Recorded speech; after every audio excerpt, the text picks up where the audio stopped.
ça. Alors le contrôle. Qu'est-ce passe le contrôle? Le contrôle dans le football. Contrôle pied du pied, contrôle extérieur du pied, contrôle poitrine, contrôle... Il y a plusieurs de contrôles. C'est la chose la plus importante dans le football parce que c'est ce qui te permet d'enchaîner le jeu derrière, quoi. Hop là, et j'enchaîne. Après t'es face au jeu et c'est plus facile. Et si tu peux, sur un contrôle comme ça, éliminer ton adversaire direct, après tu as tout le jeu devant toi. Donc là tu es vraiment efficace. Si tu rates le contrôle, c'est fini. L'action est finie, quoi. Si tu fais un très bon contrôle et que tu as l'avance sur le défenseur, après tu as plusieurs possibilités. Voilà, hop là. L'extérieur du pied, c'est la chose la plus importante. Que ce soit un contrôle orienté, que ce soit un contrôle et accéléré. Ça c'est un contrôle pareil pour enchaîner derrière, quoi. Que ce soit un contrôle en faisant une passe, tu vois. Dire pam pam.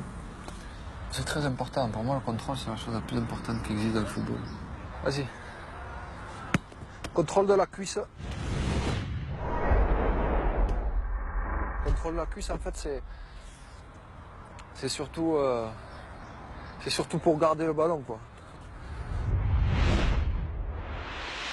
Est-ce qu'il y a un plus beau contrôle? Contrôle orienté, c'est magnifique. Mais c'est pas donné à tout le monde, il faut aller vite déjà.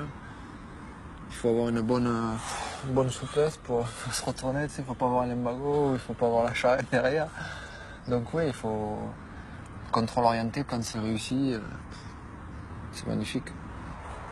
Parce que tu élimines ton adversaire direct en faisant ton contrôle orienté. Derrière, tu as tout le champ libre. Tu vois? Quand c'est réussi, c'est beau.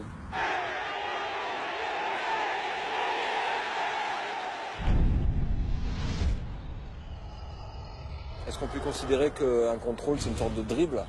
Ouais, bien sûr. C'est ce que je te dis. Surtout un contrôle orienté.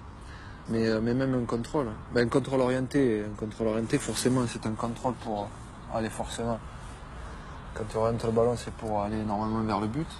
Donc oui, si tu réussis ton contrôle, tu te retournes. C'est forcément un dribble. Et pareil pour un contrôle qui paraît anodin, mais qui peut te donner beaucoup de solutions après dans le jeu.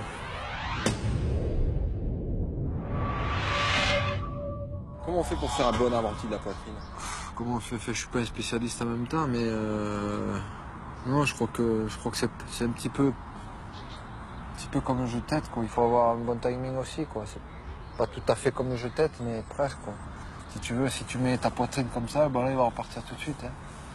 Si au moment où il arrive, tu accompagnes le geste, contrôle poitrine, hop là, tu vois?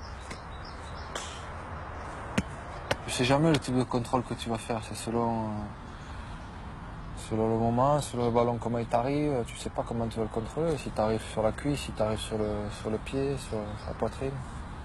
Donc non, c'est au moment où tu arrives, quoi. Et là, ben, droite, gauche.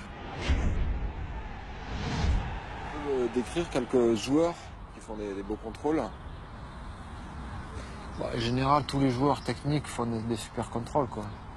Je sais pas, il y en a... Christophe, il a ce contrôle orienté qui fait très bien, quoi. Ce qu'il faisait Christophe, surtout, c'était venir, hop là. Et t'enchaînes, quand t'as le défenseur qui est derrière toi, c'est bien, quoi. C'est bien, mais le problème, c'est que quand tu contrôles un ballon comme ça, et que t'enchaînes, il faut accélérer.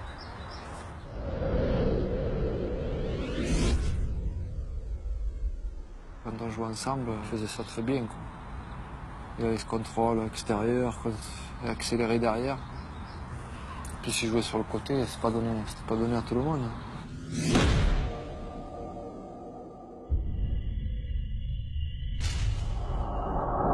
T'en appelais, je sais pas. Moi, j'ai toujours tendance à parler de Ronaldo parce que c'est ce qui se fait de mieux, quoi.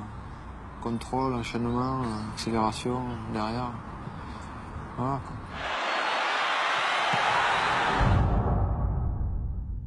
Lui, il avait ça, quoi. Contrôle, enchaîné, derrière. Accéléré, terminé. Ciao, tu vois plus.